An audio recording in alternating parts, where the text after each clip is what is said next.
Good morning, everyone from Dunrovin Ranch. You're not seeing me, but you're hearing me. And I wanted to explain what's going to be happening over the next 45 minutes or so, starting at noon.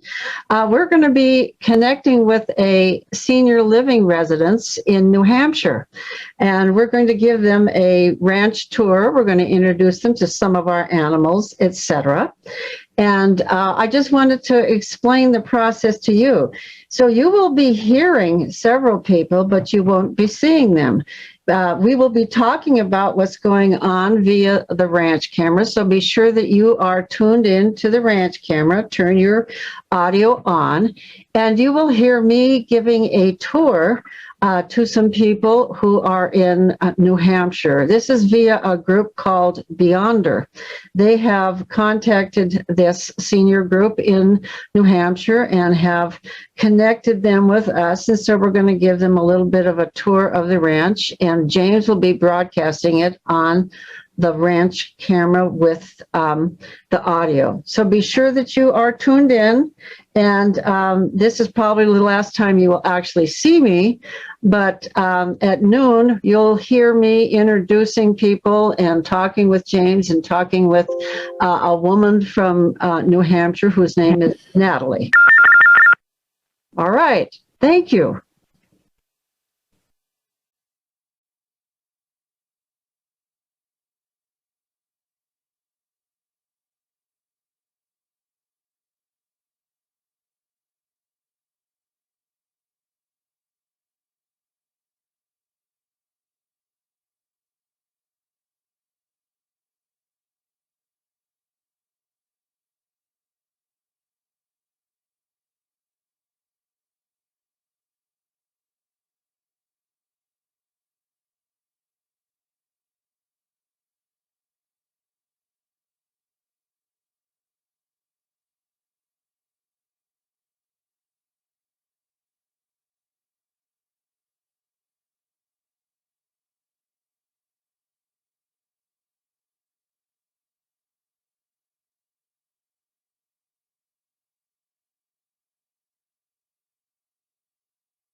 First of all, I want to say a big howdy to everybody in Portsmouth, New Hampshire.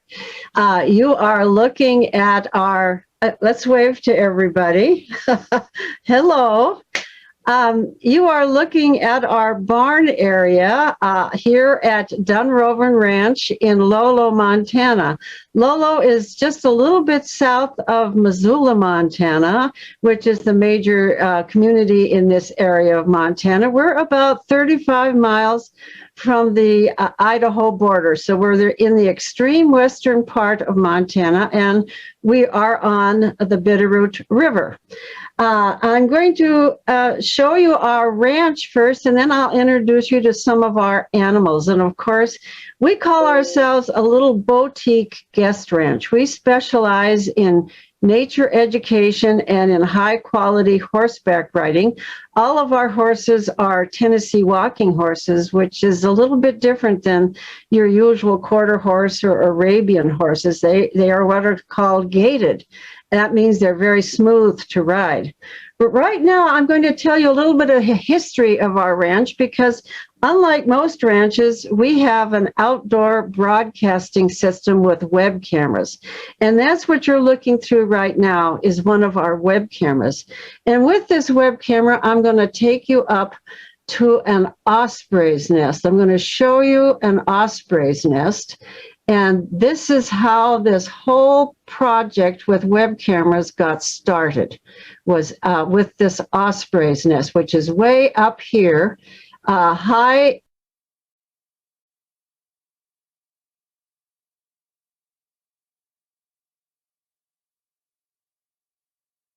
Here at Dunrovin Ranch in Lolo, Montana.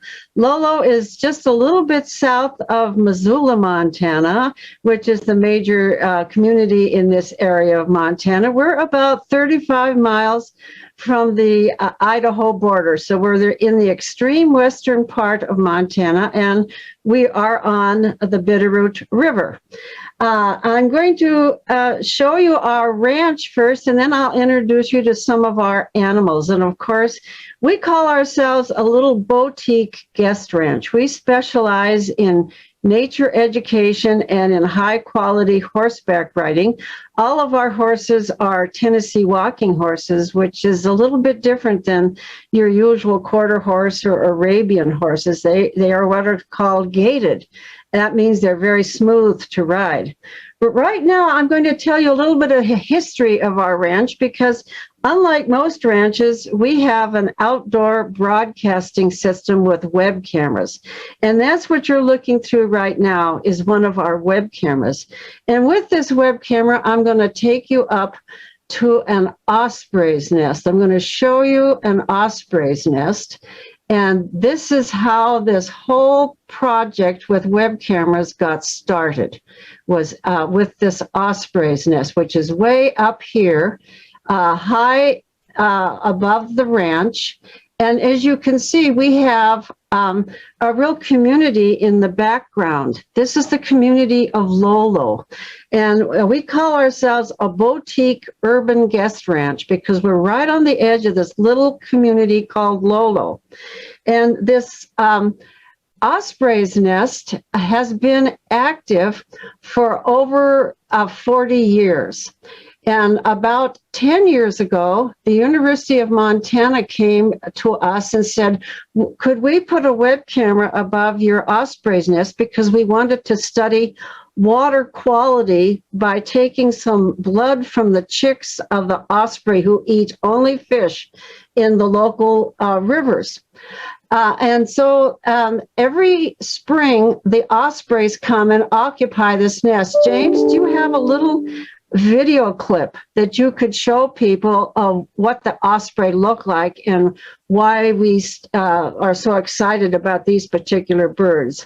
Let me know if you have a clip. James is, by the way, the Wizard of Oz behind the curtain with all of this technology. So go ahead and roll it if you have one, James. Yeah, I'm the Wizard of Oz here, but sometimes Oz gets distracted. So I'm going to pull that clip up. In the meantime, I'm going to switch you to the nest camera, and you can talk a little bit more about the size of this nest and why we have bird feeders up there right now. Okay, so now you're looking through the web camera that is on top of the osprey's nest. And as I said, in the wintertime, we put up these bird feeders, which attract all kinds of birds. The birds you are looking at right now are magpies. And in our bird feeders, we have 3 different kinds of seeds. We have some seeds over here on the right part here, which are thistle seeds. Those feed the really little birds. And as you can see, these cameras can go right in up close on anything that you want. And let me get it a little bit into focus here. And that's a thistle feeder. And next to this is what is known as a suet feeder. And that is suet leftover scraps from a butcher that we get in our local community. And this is what the magpies are here for. They love this suet. And then over here, we have regular seeds, cracked seeds of all kinds that the little birds like. And then, of course, because the little birds come here, we end up with hawks. Every morning, we have a couple hawks that come and look for little birds inside the nest of this osprey. And I want to show you the nest itself. It's huge. It probably weighs about 400 pounds. And inside the nest, in the catacombs, the little birds will make their nest when it comes time for them to breed as well. And part of the reason they do that is the ospreys don't eat little birds, and they protect the little birds from other big birds like hawks. So during the summertime, if you were to come back and visit us, you would see these ospreys, and you would see underneath the ospreys in the catacombs of the nest all these little birds. It's a regular bird condominium. Do you have a clip now, James? Can you show a clip of the ospreys? I thought I had one pulled up, and it's given me a little bit of problem here. I've got one coming up right here with Harriet. All right. And she's gonna come in for a landing here. And I'm going to just show you what that looks like, and we'll bring that in. This is always an exciting time when we have the ospreys coming back, and we're looking for them to come in and visit us, and sometimes we capture them right as they're landing on the nest. So I'm going to go ahead and play back this location, and we're going to go ahead and I don't want to run the volume up too loud because it is pretty loud here when the ospreys come back. But I'm going to go ahead and play this clip for you. And here we're going to see the osprey, the female osprey, Harriet, and she's going to be approaching into the frame here. And you'll see her come in. The sign that she's coming in is all those little birds that are on the nest right now are going to completely scatter. And so they're going to see her come in and just take off right away. And you can see this nest looks a little bit different here because we've got the bird feeders gone. There she is, Suzanne. And I think this happened last March. This was maybe the first day that she arrived last spring. Harriet has been here. We have documented her presence here for the last 12 years. So she comes every spring. She's had 3 mates during that time. One of them was killed by an eagle. Another one didn't return after migrating away for the winter. And now she has a new mate that we call Swoop. And we're not sure whether Swoop will be back next year or not. We've got our fingers crossed. We hope that Harriet will be back. She's our favorite bird. She's been here for a long time, and she's just a fantastic osprey mother. But as you can see, she's a big bird, and she has a big nest, and she keeps coming back every spring.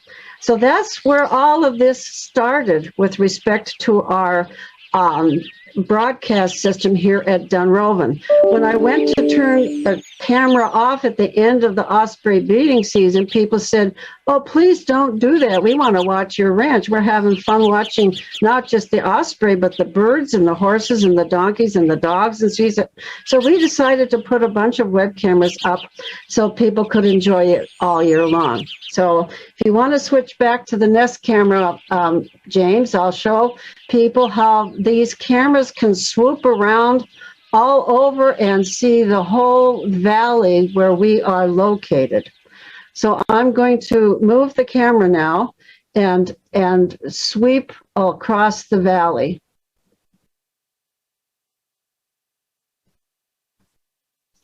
All right, now I'm looking south.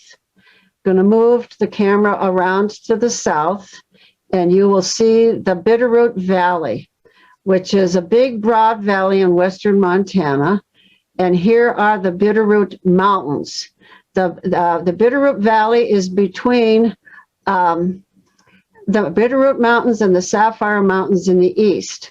So now I'm going to come down with this camera and look at some of our horses, and I'll introduce you to these horses in just a few minutes.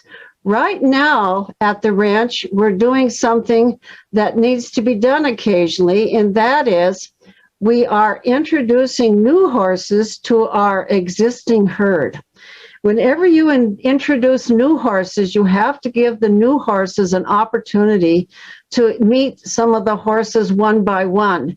Because if you just throw a new horse into a herd of horses, they can get injured, because the horses have a hierarchy. They have a pecking order. And the new horses need to get to understand and learn from that pecking order, who's who and who's the boss. And so what we do is we isolate our horses for a little bit, and then we bring the horses together a little bit at a time. And right now, the horse that you're looking at here, his name is Whiskey, and he's one of the dominant horses.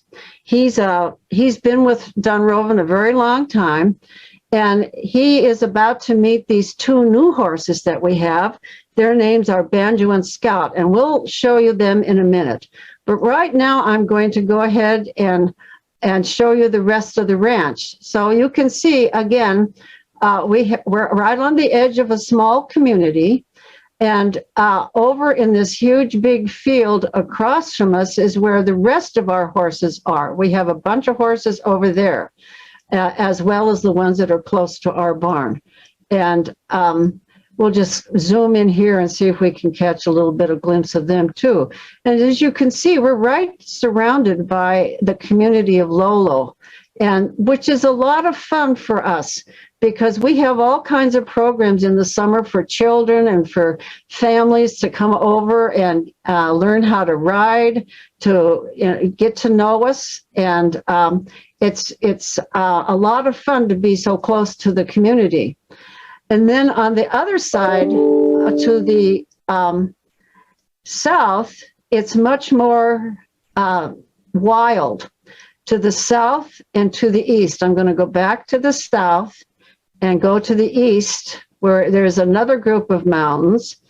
And in the east of us, we have a large piece of land that we use that go all the way to the top of these mountains. This is called the Sapphire Mountains. And from the Sapphire Mountains, they're right at the base of them is the Bitterroot River. Okay, but right now I'm going to switch to a web camera that we have that's kind of on the edge between the fields and the forest by the river. This is called our bench camera. And the reason we have this bench camera is we have put up a bunch of bird feeders here. And as you can see, we get hundreds of birds that come here. Right now it's being mobbed by pigeons, rock pigeons, the dark black rock pigeons. And as you can see, the pigeons actually, the birds on the feeders that are actually utilizing the feeders are very messy. Which means that they drop a lot of seeds on the ground. Let me get up to show you one of the This is bad operating on my part. Let me get up here onto the feeder here. You can see the little birds eating at the feeder. And you can see we have some a house finch. Those are the ones with the red heads. These are finches here. But the finches tend to be very messy, which means a lot of the seeds fall on the ground. And that brings a whole bunch of other birds to feed on the ground. So if I pull back the camera and zoom out now, you'll see again we have suet feeders. And over here we have a pigeon on the other seed feeder and some other birds here, the little birds, sparrows, etc. And these guys are so messy that they scatter so many seeds on the ground that we get a lot of ground feeders. And this includes not just birds, but every night we have night lights on this camera so that we can see, but the animals can't. And every night we have raccoons that come to clean up. We have foxes, we have coyotes, we have deer that come to clean up the seeds. And I think you can see some squirrels in there. Over on the right-hand side, let's see if we can't get in on top of a squirrel. Yep, the squirrels are in there eating too. And you can just see all the dispersed seeds that are there. It's a very active place. And I'm sure you also noticed that we have a pink flamingo. And I have to explain, we have an online community that watches us every day. They're with us every day. And one of our wonderful members said that our bird feeders needed a pink flamingo. So they sent us a couple pink flamingos that we put out by the bird feeders. And I think this is called Twinkie. And Twinkie came from Wyoming, from a member in Wyoming. So Twinkie's out there with the regular birds. But from the bird feeding station here, again, you can see we can pick the camera up and move along. And you are now seeing some other horses. And these are the new horses that I talked about. This horse here is named Banjo. He's one of our new horses, and he seems to be a fairly dominant horse. He's been doing well with all of the new horses that he has been meeting. He seems to be the dominant one. And he came with a buddy whose name is Scout. So this is the first year that we have used these animals. We haven't had them with our guests yet. They're just getting acquainted with us, and they will start being guest horses next spring. This is Scout. They're both spotted. They're both Tennessee walking horses, and they're both spotted. So in a little bit, we're going to introduce Banjo and Scout to those other horses that I pointed out a few minutes ago. So this is what we call our south pasture, and this is the bird feeders are on what we call a bench. And you can see why we call it a bench, because it breaks over into the riparian forest. And the riparian forest is down here. You can see the river in the background. And in just a moment here, I'm going to go to the river camera. I have to log into it, so hang on for just a minute. And we'll go down and take a look at the river. All right. Okay, James, I'm ready for you to take us to the river. So first of all, I'm going to show you the arm of the apparatus that has the river camera. The river camera is on an arm that is over the river. It's cantilevered out over the river, and you can see that arm right here. And near this, we also have some bird boxes. And in the summertime, we have various birds that nest in those bird boxes. So this gives us the opportunity to watch them. But this is the back side of the river camera. Let's move over to the front side where you'll actually see the river. Here is the Bitterroot River. And of course, a river is an ecosystem all to itself. And we just love watching this river because all kinds of different wildlife come to the river. We've seen from the river deer and elk and wild horses and bear and coyotes and foxes. All kinds of critters show up on the river. And we can see well into the sky with this camera too. We go up to the top of the mountains, and sometimes we'll do things like watch the moon rise over the mountains or look for wild horses, because we do have wild horses in the mountains across the river from the web camera. And you can see that we can also point the web camera right down into the water. And there have been times when we will see beaver come by. We will see ducks swimming in the water. We've even seen fish in the water. So this camera gives us a lot of different views, and we try to keep track of all the various things that happen on the river. We have this little, we put this little stick out here. I'm going to show you our little kingfisher perch, because we have a kingfisher that comes almost every day. And right now there's a bird on the perch, which happens to be a Eurasian collared dove. That's a Eurasian collared dove that's sitting on the perch right now. But oftentimes we'll have a kingfisher who will land there, and he will go fishing from his perch right in front of our eyes. We like to keep track of it. But this little perch has been used by a lot of different birds.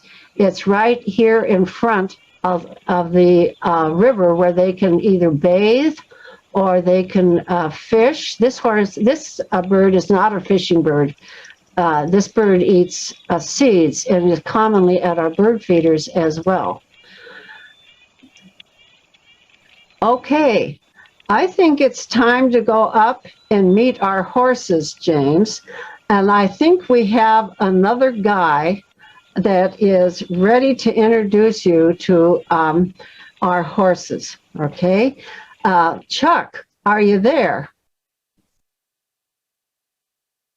Where are you, Chuck? James, can we see Chuck? Chuck might need to unmute himself on his phone. He's dialed in. We've got a lot of moving parts here, but Chuck's down there. You can probably see him on the ranch cam. Him and Nicole are down there getting things ready to go, and they're getting ready to feed some of the new horses there, you can see. All right. We'll see if Chuck can get connected here. Chuck, are you with us there yet? So Chuck is the guy behind you, and there is Nicole waving at you.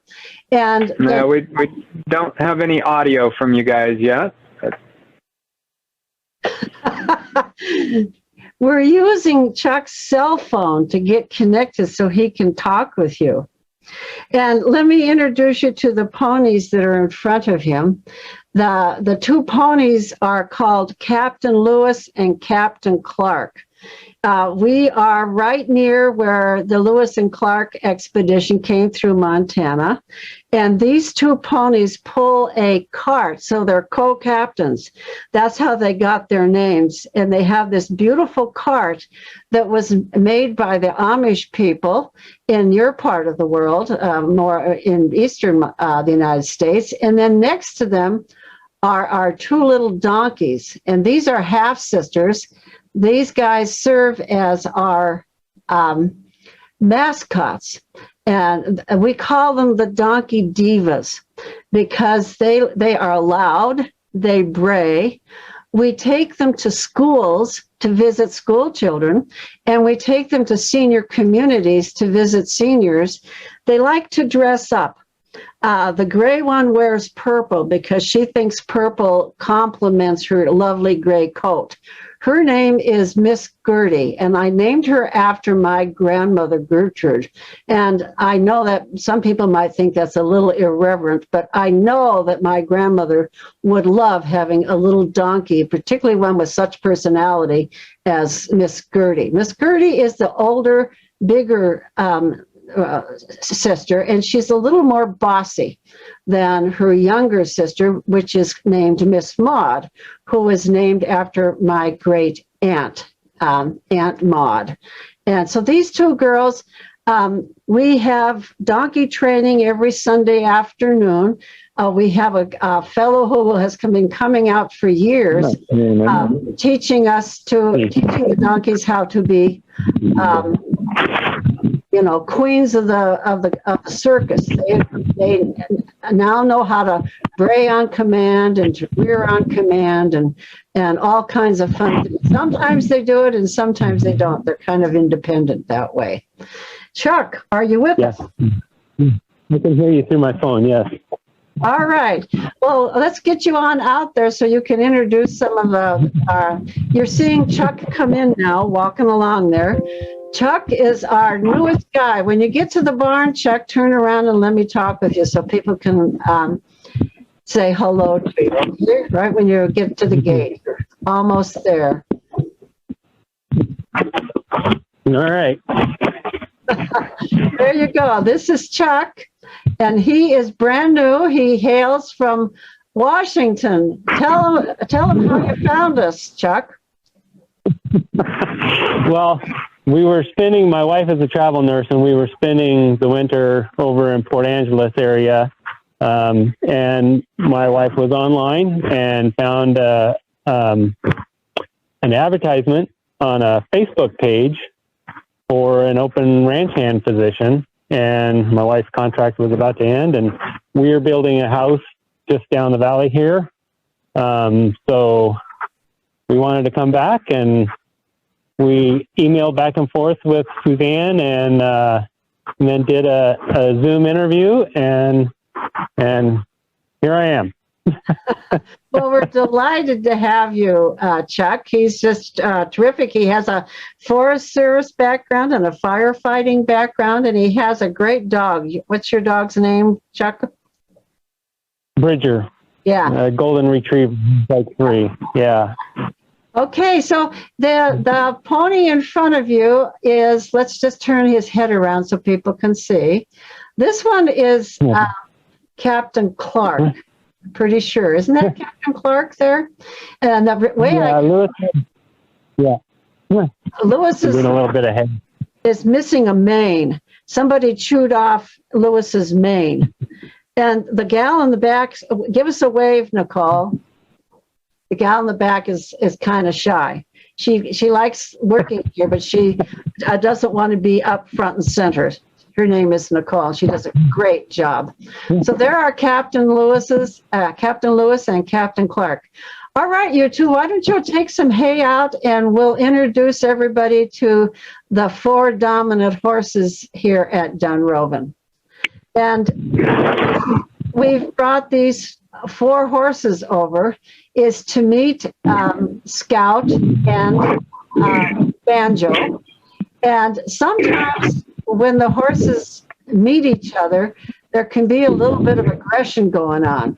And so what we do is we first introduce them over a fence so that they can't really hurt each other. But we'll introduce you to these dominant ones first.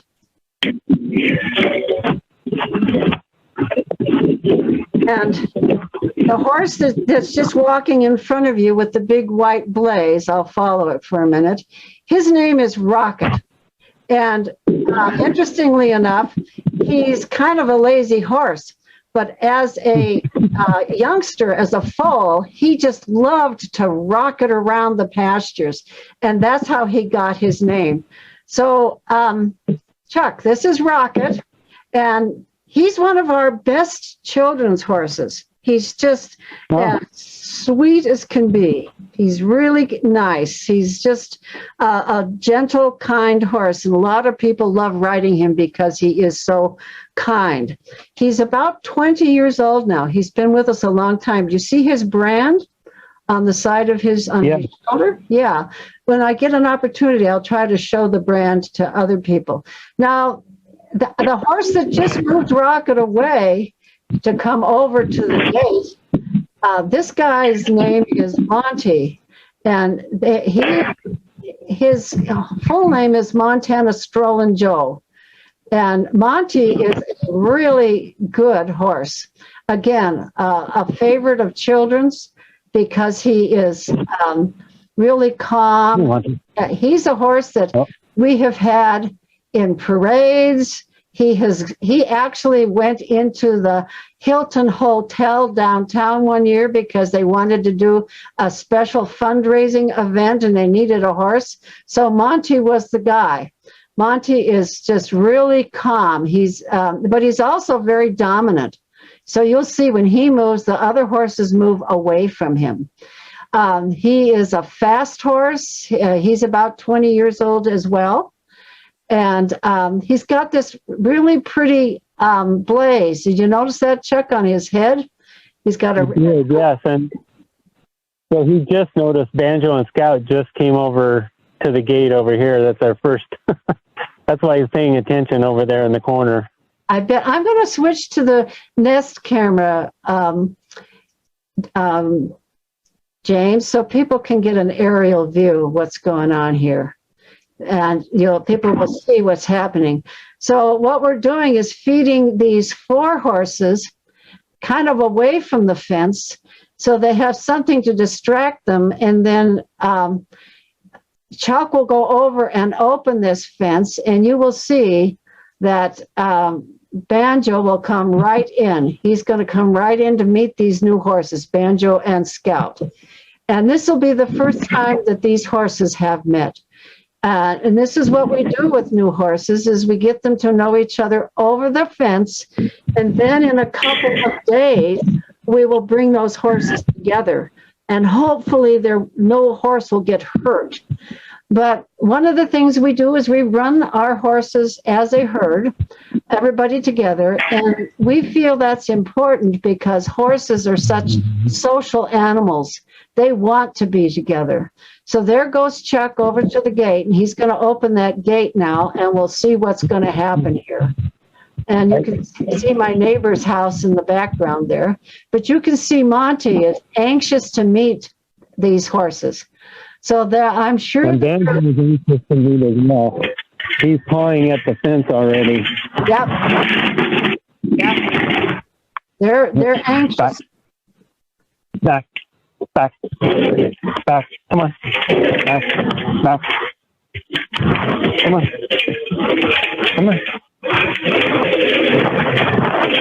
Okay.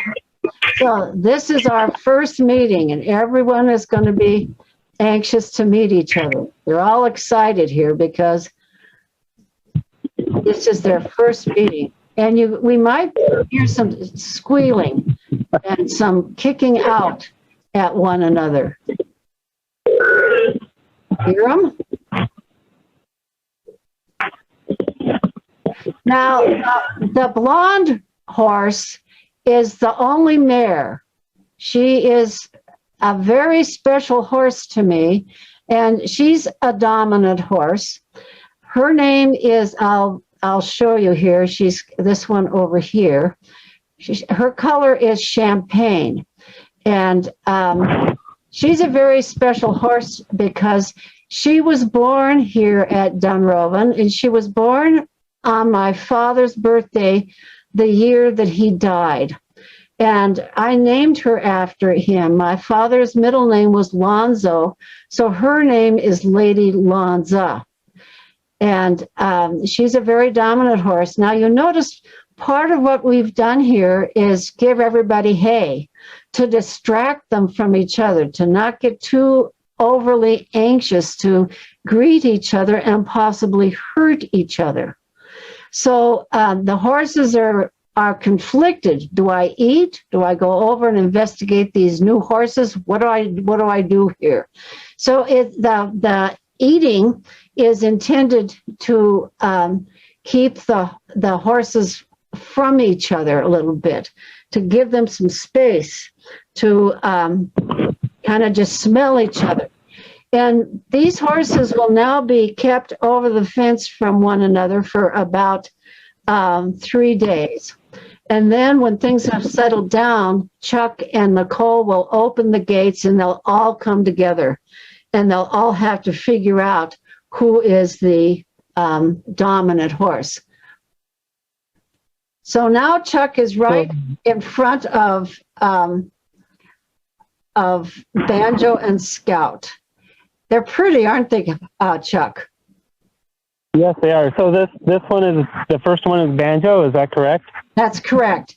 And the reason we called him Banjo is this is really a strawberry roan horse. A strawberry roan is one that has all colors of red and brown and white. So you have to have all three colors, red, brown, and white. And Scout is actually a blue roan because he has the colors of black and brown and white.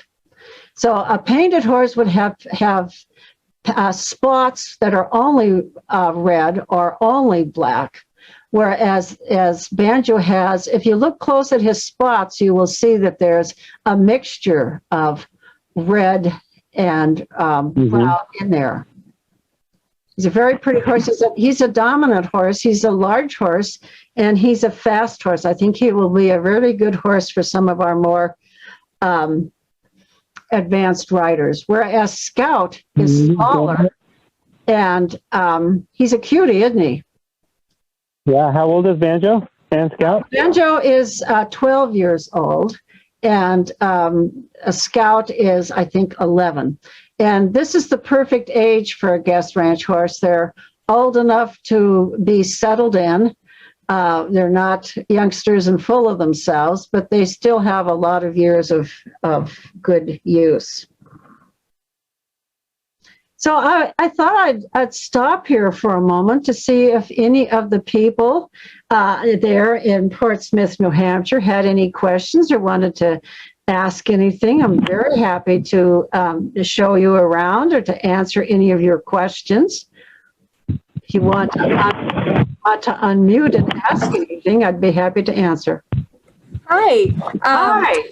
So Jackie and I are just wondering what the weather is like over there. It looks pretty snowy. And it's a little too warm for us right now. We're at almost 41 degrees. And that's not right for a Montana winter. Normally, you know, Montana holds the record for the nation low temperature in the lower 48 of minus 76 degrees. So it can get really, really cold here. And, you know, with global warming, we've had warmer temperatures, which has kind of played havoc with our weather. So we've been, at night it goes below freezing, but now we've been getting up into, you know, the mid 30s to low 40s, which is causes a lot of ice. Also, you mentioned that you have people come to ride your horses. Do you have trails around, or is it? Yes, yes, we do. And let me take you back to the river camera, James. Let me go back to the river camera, all right? And I'm going to show you where our trails go. So our trails go down to the river, and then you will see this. This is really an island that you're looking at here. The horses cross over to this island, and then they go across the river. And people really enjoy doing that because it's a big river, and many people have not ridden across a river before. So it's exciting to them. And then our trail goes into the forest across the river into this area right here. And it goes quite a distance in that forest. And then oftentimes we take them up on this hill. Right here you can see that there is, it's an old road. It's not used, and it's closed off to the public, but it's used to maintain the telephone lines. You can see the telephone poles over there. So there's a road that goes along the telephone poles, and right here at the ridge, I think you can see part of our trail. I mean, we go up the ridge, and I think you can see a switch back there.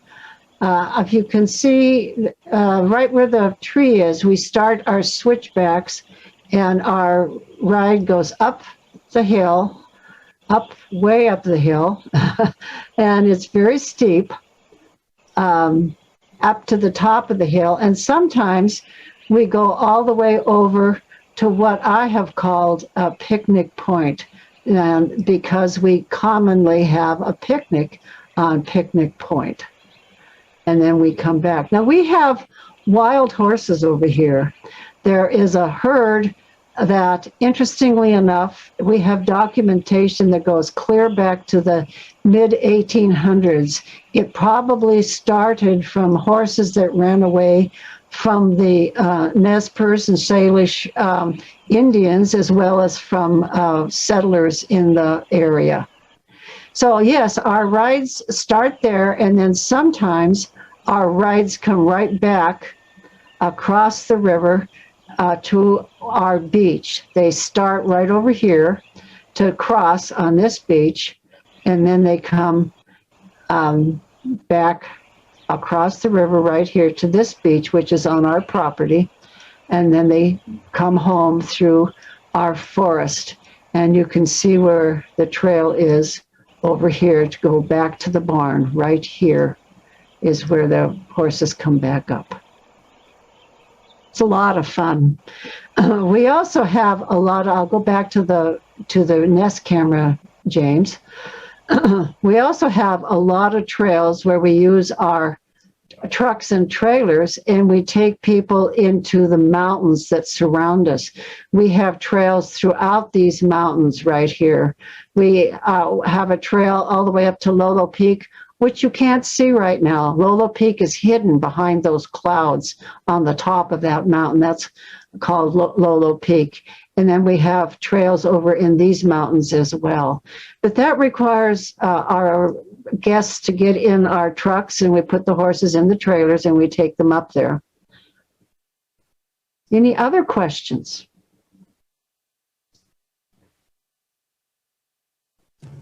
Nope, I don't think we have any more right now. Well, we have certainly enjoyed meeting all of you, and we would love to have you come back. We're here year round, and every season is different, of course. Right now, we are closed to the public. We used to have winter rides all the time because the snow was good enough that we could count on it. But with the rain and the snow, the ice forms, and that's not safe for the horses to be taking people on ice. In the snow, it's great. It's a lot of fun. And we've even given sleigh rides in the past with the horses. But nowadays, we close between the end of November. We close on December 1st, and then we open up again in March once the snow starts to melt. And of course, Harriet is due to come back on March 30th, right at the end of March. And they will be here. The Osprey will be here until mid-September. And that's just always a lot of fun for us. Great. Well, thank you, Suzanne. This was a nice trip for us, and we felt like we were there with you guys. Well, we enjoyed having you very much. And, you know, we have members that are watching online as well, and they've all said howdy to you. They all want to, and they're from all over the place. So give them a wave. This is great. People enjoy sharing this place with you. And there's our little donkey, Miss Maud. Let me tell you, Miss Maud is the sweetest animal on four legs. She is a favorite for everybody because she's just so sweet. She would come and sit on the couch and watch TV with you if she could. Seriously.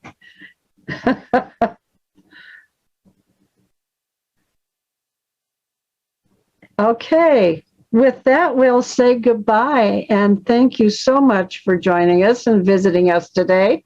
We look forward to seeing you again sometime. Thank you so much. Thank you. Thank you very much. Bye.